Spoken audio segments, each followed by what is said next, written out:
मेरे आराध्य गुरुदेव जैन दिवाकर श्री चौलमल जी महाराज साहब के चरणों में शत नमन। अत्र विराजी जिसमें 33 प्रकार के देवी देवता अर्थात हम कहते हैं 33 कोटि कोटि यानी प्रकार 33 प्रकार के देवी देवता जिनमें निवास करते हैं, ऐसे गौ माता के रक्षक कमल मुनि जी कमलेश महाराज साहब जी एवं सभी संत के चरणों में शत नमन। आप सभी को सादर जय जी। अगर सूर्य चंद्र ना होते न कभी ज्योतिष मंत्र ही होते, ब्रह्मांड भी ना होता न भौतिक यंत्र ही होते, समुद्र सूख ही जाता जमाना जल ही जाता, अगर भारत में ऐसे संत ना होते।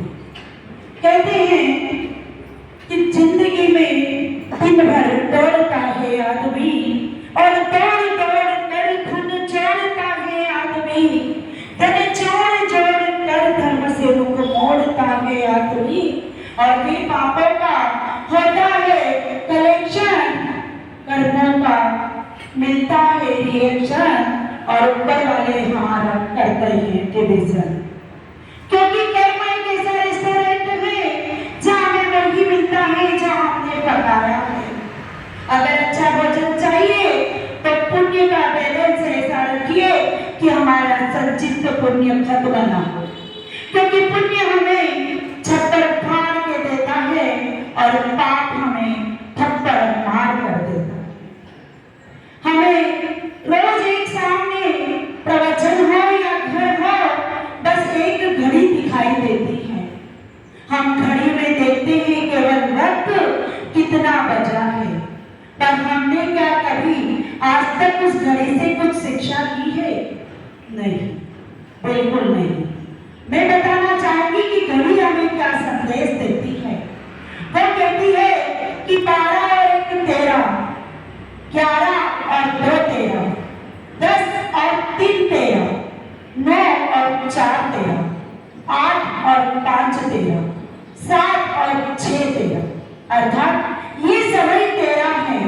अगर तुझे इस समय को अच्छे काम में लगाना है तो तू लगा, नहीं तो ये समय तो बीत रहा है। कैसे बीत रहा है कि फिर घड़ी हमें बताती है कि मेरे 3 कांटों को देखो। एक जो तेजी से भागा जा रहा है वह सेकंड का कांटा है, दूसरा जो मिनटों का कांटा है वह जमाने का कांटा है, और तीसरा जो घंटे का कांटा है वह धीरे धीरे बढ़ता हुआ बुढ़ापे की ओर जाता है। तो हमें समझाने के लिए गुरु भगवान तो चातुर्मास में आते ही हैं, पर घड़ी तो हमें रोज शिक्षा देती है कि हमें धैर्य और धीरज किस प्रकार से रखना चाहिए। ट्रैफिक लाइट की तरह थोड़ी सी प्रतीक्षा करी तो वो हरी लाइट हमें संदेश देती है कि हमें आगे बढ़ जाना चाहिए। नहीं तो यह जो हमारा जन्म है, यह हमारा जन्म व्यर्थ हो जाएगा, क्योंकि फ्रिज, फैन, फोन सब कुछ हमने बसाया, सोफा सेट, डाइनिंग टेबल भी हमने घर में लगाया, पर हे मानव तू यह भूल जाता है कि एक दिन इस संसार से गेट आउट होने के लिए आया, गेट आउट होने के लिए आया। गुरुदेव ने मंदसौर में चातुर्मास किया, सिंधपन में एक बहुत बड़ी गौशाला का निर्माण हुआ।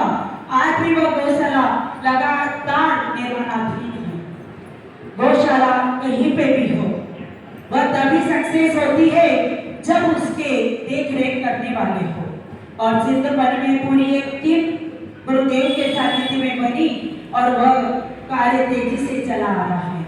हर व्यक्ति को गौ माता का इसलिए आशीर्वाद लेना चाहिए कि गौ माता की सेवा से वास्तु दोष टल जाता है, जिसके लिए हम लोग लाखों करोड़ों रुपए पूरे करते हैं। अंत में केवल कि यह दिवाकर की नगरी है, यहाँ मनमानी नहीं होती, और ये बात भी पक्की है कि कोई परेशानी नहीं होती। अरे जरूर कोई बात होगी हमारे गुरुदेव में, वरना दुनिया उनकी दीवानी ना होती, वरना दुनिया उनकी दीवानी ना होती। सादर जय।